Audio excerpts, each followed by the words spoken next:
Today's headlines brought to you by Malabar Gold and Diamonds.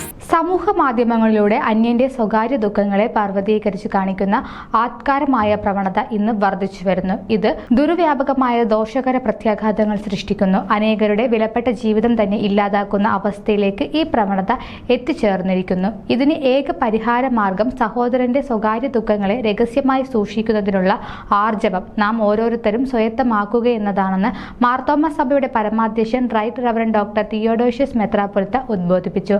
March 10 തിങ്കളാഴ്ച വൈകുന്നേരം വലിയ നോമ്പിനോടനുബന്ധിച്ച് ഡാളസ് സെന്റ് പോൾസ് മാർത്തോമ ചർച്ചിൽ സംഘടിപ്പിച്ച സന്ധ്യാ നമസ്കാരത്തിനിടയിൽ സന്ദേശം നൽകുകയായിരുന്നു മെത്രാപ്പൊലീത്ത.